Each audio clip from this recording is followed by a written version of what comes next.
बहुत सारे भगत भाई बहन जब ये पवन दास लाइव आता है या मेरे अन्य भगत भाई बहन सत्सेवक लाइव आते हैं, अपने गुरु की महिमा करते हैं, गुणगान करते हैं, उन्हें प्रसन्न करते हैं, तो बहुत सारे भाई बहन जो आश्रमों से जुड़े हैं वो कमेंट्स में कहते हैं कि भाई ये जो कर रहे हैं ये गलत है, गुरुजी ने सत्संग कर दिए, इसे करने की क्या ज़रूरत है, ये जो कर रहा है ये काल प्रेरणा है।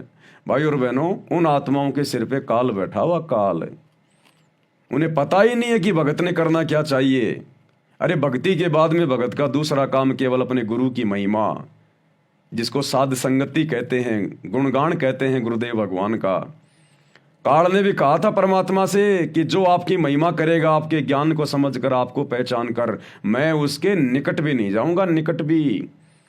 तो सतगुरु ने भी कहा था कि अगर तू ऐसी मेरी किसी आत्मा के निकट भी चला गया ना, तो काल तू यहां रह नहीं पाएगा, फिर देख लेना तेरा कहां ठिकाना होगा। तो जो भाई बहन जिनके गुरु की हम दिन रात महिमा कर रहे हैं और उसके बावजूद वो कहते हैं कि तुम लोगों को क्या आवश्यकता है संगत को संदेश देने की, उपदेश देने की, तो भाई तुम लोगों को क्या जरूरत है ये ज्ञान गंगा पुस्तक हाथ में लेके, जीने की राह पुस्तक हाथ में लेके, गांव गांव जाके लोगों के घरों में जा जाके बांटने की? क्या तुम्हारे गुरुजी ने सत्संग करने में कोई कमी छोड़ रखी है क्या? अगर प्रचार ही करना है तो फिर गुरु कर रहा है ना, फिर गुरु ने सारे सत्संग कर दिए ना। सुनो फिर बैठ के घर पे, तुम क्यों हाथों में लेके पुस्तकें दौड़ रहे हो, जा रहे हो, घूम रहे हो? फिर तो जिस प्रकार तुम प्रचार कर रहे हो, तो ये भी तो सोशल मीडिया भी तो एक प्रचार करने का माध्यम दिया हमें गुरुदेव भगवान ने। और नालायकों, हम कोई आसाराम जी का प्रचार थोड़ी कर रहे हैं, राम रहीम जी का प्रचार थोड़ी कर रहे हैं। अरे तुम्हारे गुरुदेव का प्रचार कर रहे हैं, तुम्हें तो खुश होना चाहिए, लेकिन उसके बावजूद तुम्हारे सीने में आग लग जाती है। क्यों? क्योंकि ये योग्यता, ये वैरायटी, ये सतगुरु की विशेष रजा ये तुम्हारे ऊपर नहीं बख्शी सतगुरु ने। तुम्हारे भाग्य में नहीं है साध संगति, तुम्हारे भाग्य में गुरु का गुणगान करना, गुरु की भक्ति करना मर्यादित तुम्हारे भाग्य में नहीं लिखा हुआ है। इसलिए अंदर से तुम्हें जलन होती है, तुम्हें ईर्ष्या होती है कि ये सत्सेवक इतना अच्छा कैसे बोल लेते हैं, ये अपने गुरुजी का इतना गुणगान कैसे कर लेते हैं, इनके मुख से इतनी अच्छी अच्छी बातें कैसे निकलती हैं। क्यों? क्योंकि तुम्हारे अंदर शैतान बैठा हुआ है और शैतान को ये अच्छी बातें अच्छी नहीं लगती। ये गुरु की महिमा, गुरु का गुणगान शैतान को अच्छा नहीं लगता, वो डरता है, वो डरता है। उसको तीर से लगते हैं जब कोई गुरु की महिमा करता है, गुरु के गुणगान करता है, उसको तीर से लगते हैं। और जो काल प्रेरित आत्माएं होती हैं, फिर वो आत्माएं अपने भगत भाई बहनों का मनोबल तोड़ने का प्रयास करती हैं कि तुम्हें क्या जरूरत है लाइव आने की, फलाना दिखना।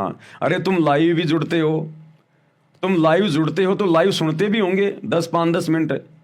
अरे एक भी कोई ऐसा पॉइंट तुम्हें लगता है कि जो ज्ञान विरुद्ध हो, गुरुजी की भक्ति के विरुद्ध हो, किसी को भक्ति से दूर करने का प्रयास किया जा रहा हो?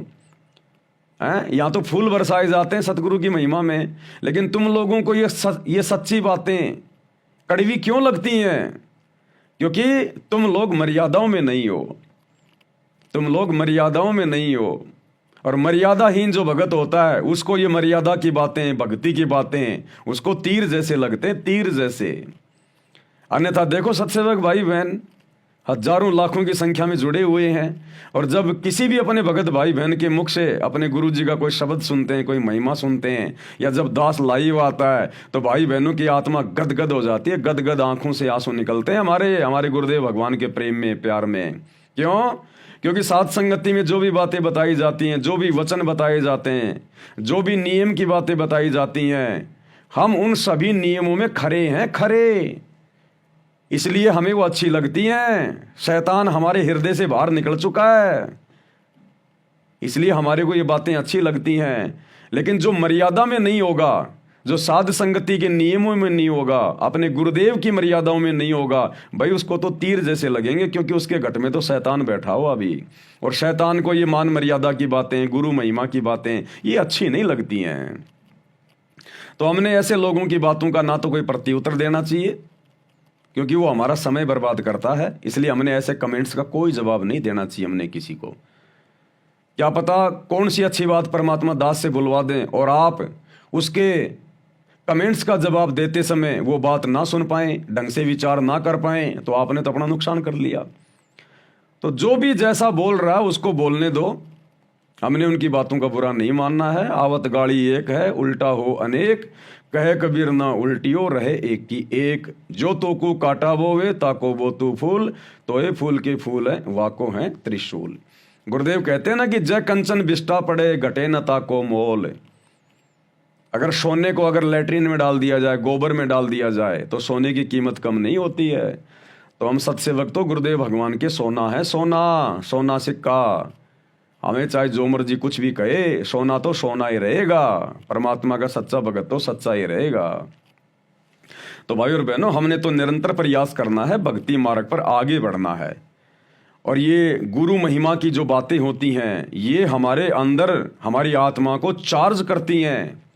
हम तो खाली कानों से सुन रहे हैं, सुनने के बाद में अपने काम में लग जाएंगे और कुछ करने लग जाएंगे। लेकिन जितने देर हमने सुना, उतनी देर प्रभु ने, परमेश्वर ने, सतगुरु ने हमारी आत्मा को चार्ज कर दिया। उतनी देर हमारी आत्मा को चार्ज कर दिया सतगुरु ने। तो इसी प्रकार से भाई और बहनों, परमात्मा हमें भक्ति मार्ग पर निरंतर आगे बढ़ाएंगे। ये काल तो हमारा पैर खींचेगा, टांग खींचेगा, हमने काल की तरफ ध्यान नहीं देना। अगर हमारा विश्वास बढ़ रहा, हमारे भाव यदि अच्छे हो रहे हैं, अगर किसी भगत भाई बहनों की वीडियो से, उनकी अच्छी बातों से, गुरु महिमा से, तो सुननी चाहिए, दिन रात सुननी चाहिए। यही तो काम है, और क्या है। गुरु की महिमा कौन करेगा? जो गुरु का भगत होगा वो ही करेगा। जिसके घट में शैतान बैठा, वो कैसे अपने गुरु की महिमा कर सकता है? कर ही नहीं सकता। वो, उसके अंदर वो विचार उत्पन्न ही नहीं हो सकते, वो शब्द उसके मुख पर काल आने ही नहीं देगा। क्योंकि कंठ कमल में बसे अविद्या और ज्ञान ध्यान बुद्धि नाश ही। उनके कंठ में तो शैतान बैठा है, दुर्गा बैठी है, उनका ज्ञान और ध्यान दोनों का सत्यानाश किए बैठी है। उनके कहाँ शब्द निकलेंगे गुरु महिमा के, जिनके कंठ में अभी तक वो दुर्गा बैठी हुई है। तो हमने उनकी बातों पे ध्यान नहीं देना है। भाई जो गुरु वचन पे डट गे, कट गे फंद 84 के, कट गे फंद 84 के, कट गे फंद 84 के।